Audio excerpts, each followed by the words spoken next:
From the Bet America Radio Network, this is the How to Bet Horse Racing podcast. Today, we talk to Danny Zucker about how to bet the Florida Derby.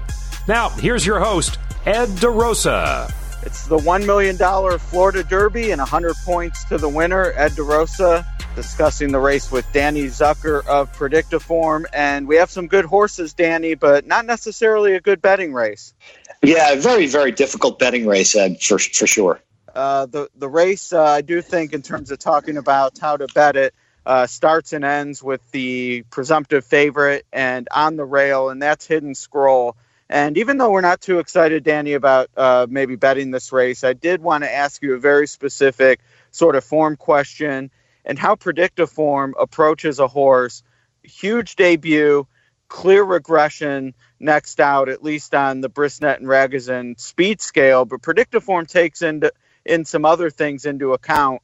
So just curious what he's showing on your analytics. Sure. So Hidden Scroll actually is coming off a form cycle pattern, which we call a new pace top. New pace top is the strongest indicator of forward progress of all of the dirt patterns. So while it might look that way looking at one-figure numbers or looking at the PPs from a Predictiform perspective, his 4 furlong figure was just a few points higher, and his final figure was slight regression, really setting Hidden Scroll up for what we predict to be a very big race here.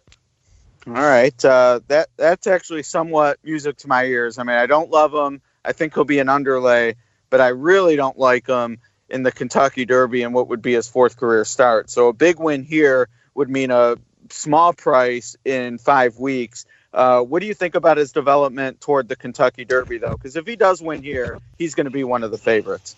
Well, if you look at his 4 furlong figures, and again, I'm really just looking at the pace figures. I'm not looking at the PPs. We'll talk a bit about the trainer situation, but his 4 furlong figure, so how fast he goes to 4 furlongs, is 7 points faster than the rest of the field. So, I would suspect that he will make, I don't want to say an easy lead because there is one other horse that was put in here to give him a run, but he looks to be very fast here. He gets Javier. Javier does a little bit better job of managing speed, I think, than Joel Rosario. And I don't know, the rail's probably not a negative going 9 furlongs at Gulfstream Park.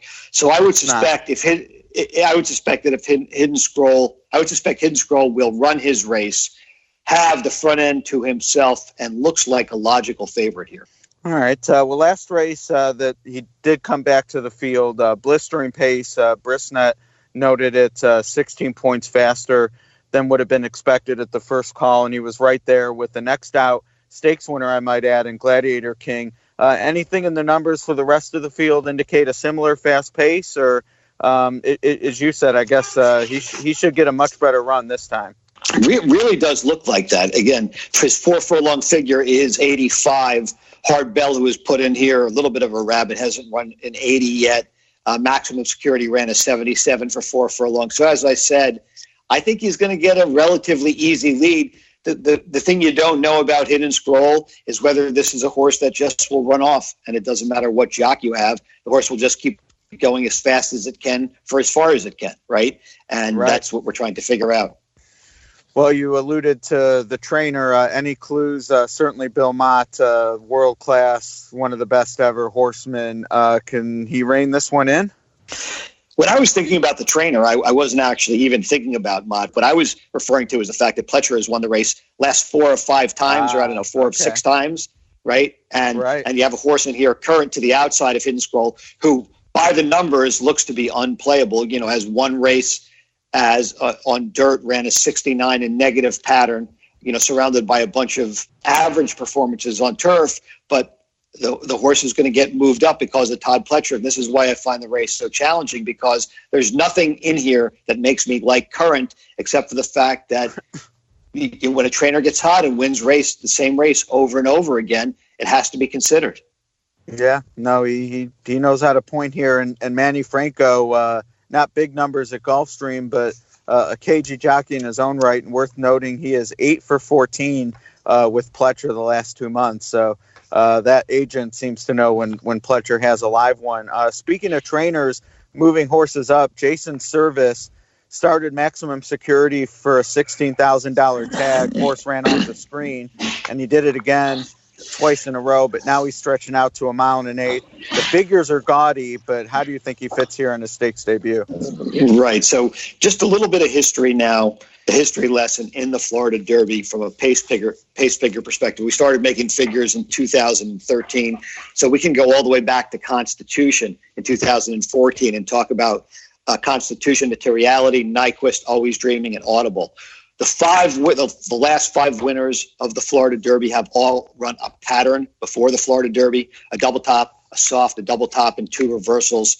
The final figure, with the exception of the Always Dreaming race, the horse's run has been anywhere between 75 and 79, averaging 78. The 4 furlong figure has been averaging 75.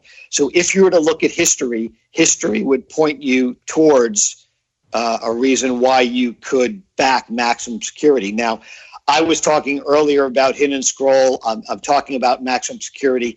Right?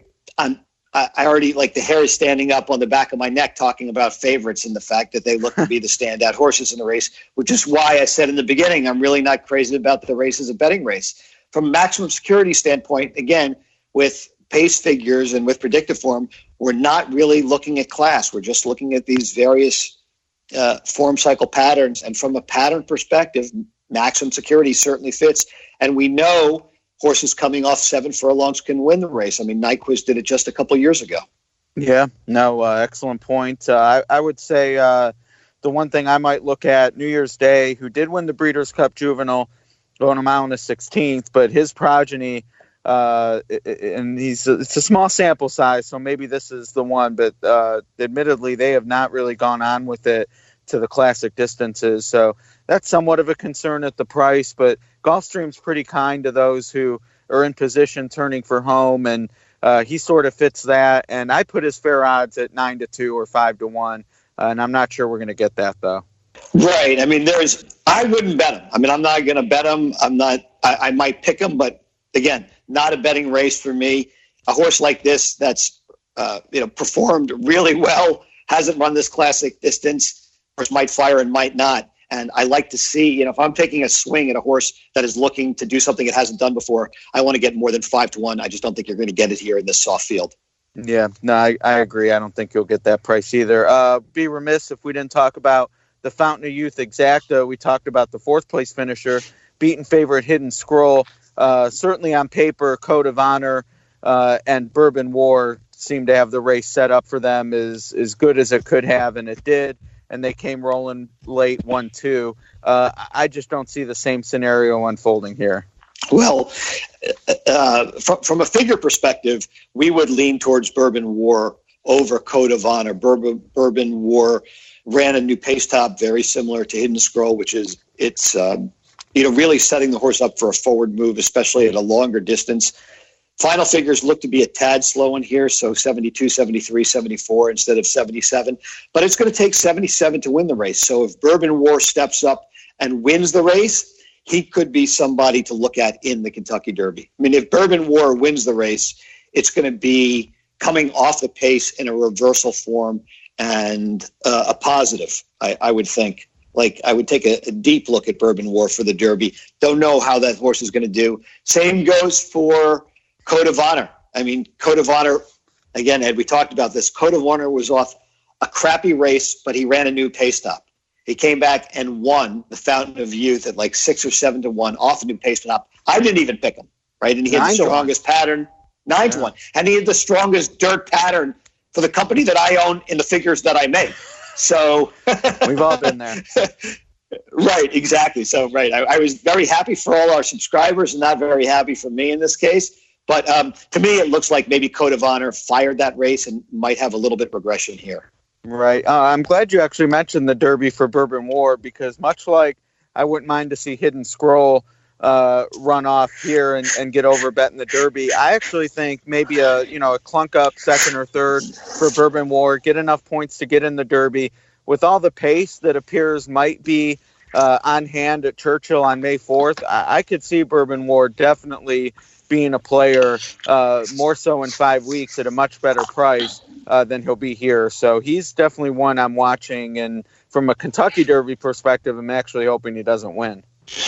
Yeah, I would actually, I would hope he would win or run really good.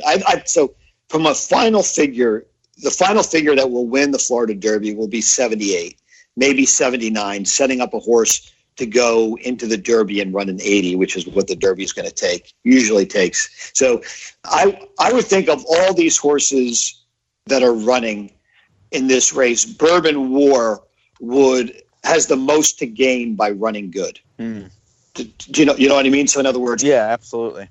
Yeah. So he's kind of my pick, but I would pick him and Hidden Scroll 1-2 with the new pace tops in here. But again, not a great betting race because what do you think you're going to get for Bourbon War at 7-2 or 4-1? Yeah, I would say so. Right. So you don't need me to give you a 5-2, 7-2 exactly. Right. Well, last and I guess least, because I don't like either of these horses, but the Holy Bull Exacta does return. Harvey Wallbanger and Everfast. They were huge prices then. They won't be as big this time, but I do see them as outsiders, even with the Grade 2 form. Of the two, we would lean towards Harvey Wallbanger. Harvey Wallbanger has run over 70, all 5 lifetime starts, 4 furlong figures in the mid-60s. I think Harvey Wallbanger would move forward off this, run like a 74. Certainly playable underneath, like third. All right. Maybe well, fourth. He'd be an okay price, yeah. Yeah. But to me, the top 4 really look like the top 4 favorites. Hidden Scroll, Bourbon War, Maximum Security, and Code of Honor. Of those 4, we would side with the 2 new pace top runners. They would be Hidden Scroll and Bourbon War. Third choice would probably be Maximum Security, off a reversal with a really fast figure. But again, difficult to back a horse under 5-1 that is trying to go 2 turns and, was a $16,000 horse. Right. 3 weeks. 3 months. Yeah. 3 months ago. 3 months ago. Yeah. Recently. Yeah. 3 months ago. Right. Exactly. How about yourself? Well, where are you going? Yeah, I mostly agree. I mean, I think Hidden Scroll higher than 3-2 is playable. And the other thing to consider is there is that mandatory pick 6 payout that concludes in this race. And, I think a lot of people are going to want to lean on Hidden Scroll. So there could be an opportunity. I think the other 3 logicals will pay a lot more in the multis than maybe their win odds indicate. So that's sort of something I'm considering as well is, yeah, Hidden Scroll is obviously a likely winner, but, even in a bet like the pick 4, I think the other 3 are going to be higher in those wagers than the win odds would lead you to believe. So that's something I'm keeping in mind for betting this race. And I'll look at the Exacta Will Pace too and, see if maybe one of the 12 combinations with the favorite is off kilter and go there. But for the most part, Danny, I think the value in this race is watching and forming good opinions on what to do with these horses in the Kentucky Derby. Yeah, for once, you and I agree. Very difficult betting race. Very difficult. Yeah, no, for sure. Well, there is that mandatory pick 6. There is some multi-race opportunities, I'm sure. We'll talk about more on that on the blog. But for the podcast, Florida Derby, tough race, but certainly going to have a big say in the Kentucky Derby. Danny Zucker, everybody, we're going to say goodbye. Looking forward to this race. And next week we'll be back for the opening at Keeneland. It's the Bluegrass Stakes. Join us then. This has been the How to Bet Horse Racing podcast. For more information and to place your bets, go to betamerica.com.